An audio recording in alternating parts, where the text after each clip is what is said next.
Salam alaikum wa rahmatullahi wa barakatuh. Bonjour tout le monde. Donc, toujours avec la série des sujets d'examen. Donc, je vais proposer aujourd'hui un sujet de rattrapage théorie de signal S4 licence. Sachant que ce programme est destiné pour licence télécommunication, licence électronique, licence automatique, par exemple électrotech, mécanique. C'est pour toutes les branches liées au traitement de signal, d'accord? On va commencer par par un QCM sur 8 points. Nous avons un signal x de t égale a sinus de pi f0t, sachant que l'amplitude A supérieure à 0 et f0 supérieur à 0. Est-ce que ce signal possède une énergie totale infinie ou bien une énergie totale finie, ou bien une puissance totale nulle, ou bien un spectre s'annulant pour f égale à 0, aucune des réponses précédentes ne convient, ou bien vous pouvez avoir deux réponses qui sont justes. D'accord? Donc, il faut faire attention. Maintenant, on passe à la transformée de Fourier de la fenêtre rectangulaire de durée grand T. F est une fonction porte, un sinus cardinal et un penny de Dirac, paire et maximale en f égale à 0 et aucune des réponses précédentes ne convient. Là, je fais une petite remarque, c'est pour l'un de mes étudiants qui a demandé aujourd'hui, l'exercice d'aujourd'hui qu'on a fait pour la décomposition de série de Fourier.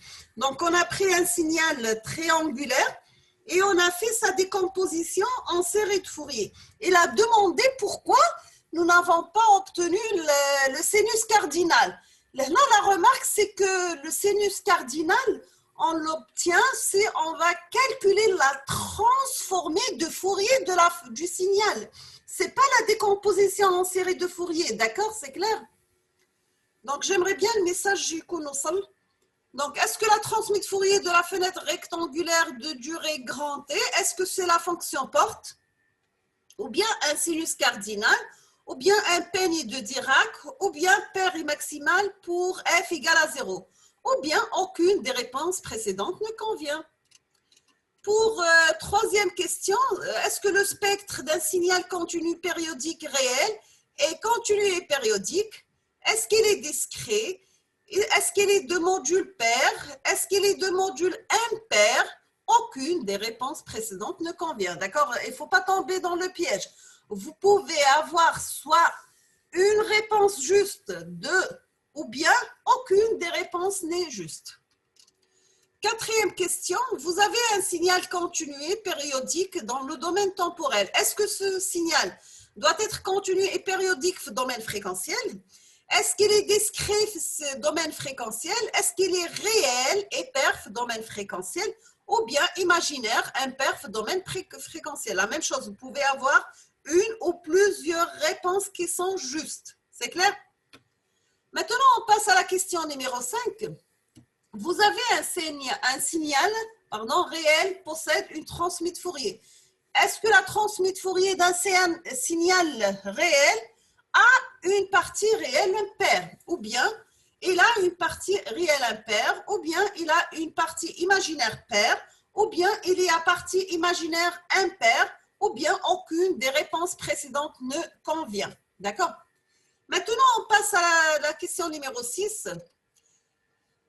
Cette partie, c'est concernant le filtrage, d'accord? Si vous avez un filtre, est-ce que le signal de sortie Y de T d'un filtre, est-ce qu'il est égal à la transmise de Fourier du produit de convolution du signal d'entrée par la réponse impulsionnelle de ce filtre? Est-ce qu'elle est égale au produit de convolution du signal d'entrée par la réponse indicielle du filtre? Est-ce qu'au produit de convolution du signal d'entrée par la réponse en fréquence du filtre, ou bien au produit de convolution du signal d'entrée par la réponse impulsionnelle du filtre? C'est clair? Septième question.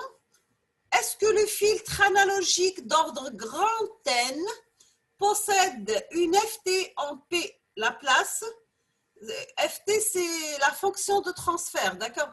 Dont le numérateur est un polynôme d'ordre de grand N, ou bien une fonction de transfert en P, c'est-à-dire si on va calculer sa transformée de Laplace, dans le dénominateur est un polynôme d'ordre grand N ou bien une fonction de transfert en P Laplace avec grand N 0. Ou bien un numérateur dont le polynôme est d'ordre supérieur ou égal au polynôme du dénominateur. D'accord? Donc, je vous laisse un petit peu le temps de noter ces exercices ou là, ces questions.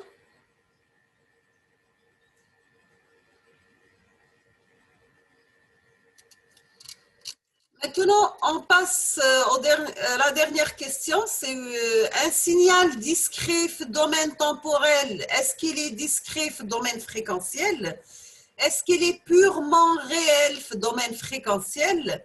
Est-ce qu'il est périodique dans le domaine fréquentiel ou bien il est pair domaine fréquentiel?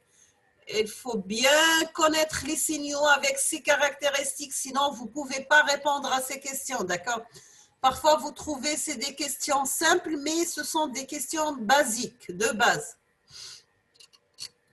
Maintenant, on passe à l'exercice numéro 1 sur 12 points. On vous demande déterminer la transformée de Fourier des signaux réels suivants. Je fais une petite remarque, Barka, qu'il y en a une de mes abonnés qui s'appelle la perle rare. Elle a demandé des exercices sur la transformée de Fourier. Donc, je vais faire une série d'exercices pour la transformée de Fourier pour les abonnés de la chaîne qui ont étudié ça, d'accord? Maintenant, on revient à l'exercice. Donc, déterminer la transformée de Fourier des signaux réels suivants. Nous avons un signal x de t de cette forme, d'accord? Et nous avons un autre signal y de t de cette forme. On vous demande, donc la première question c'était de déterminer la TF, la transformée de Fourier des signaux réels suivants. La deuxième question c'est calculer leur énergie totale et aussi leur puissance moyenne totale. Troisièmement, calculer et tracer x de t plus y de t et x de t moins y de t. Quatrièmement, déterminer graphiquement leur dérivée. Et cinquièmement, vous pouvez écrire y de t en fonction de x de t, si oui ou non. Et en déduire le spectre de y de t en fonction du spectre de x de t. D'accord?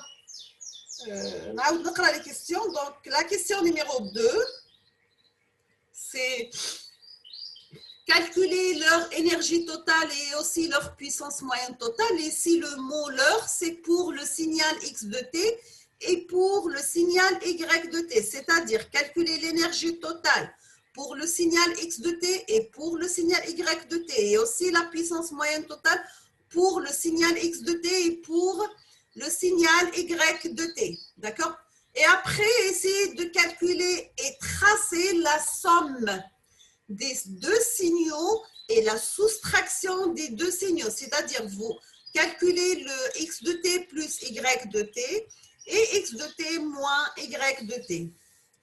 Et après, vous dérivez ces signaux et déterminez graphiquement leur dérivée, d'accord? Cinquièmement, vous pouvez écrire y de t en fonction de x de t. On peut avoir ça à partir de la dérivée. Je vous comment on peut mettre ou la dessiner ou avoir le signal y à partir de x. La dernière question, en déduire. Donc, il faut faire attention. C'est les exercices, surtout l'examen, lorsque vous avez le mot déduire, ce n'est pas la peine de faire les calculs à partir de zéro. C'est-à-dire, vous utilisez les résultats que vous avez obtenus sur les questions d'avant. D'accord? Donc, en déduire le spectre de y de t en fonction du spectre de x de t. Je vous souhaite bon courage, bonne chance, beaucoup de succès dans vos examens. Comme toujours, n'hésitez pas à poser des questions. Je vous remercie infiniment. et à la prochaine vidéo, Inch'Allah. D'accord, merci. À bientôt.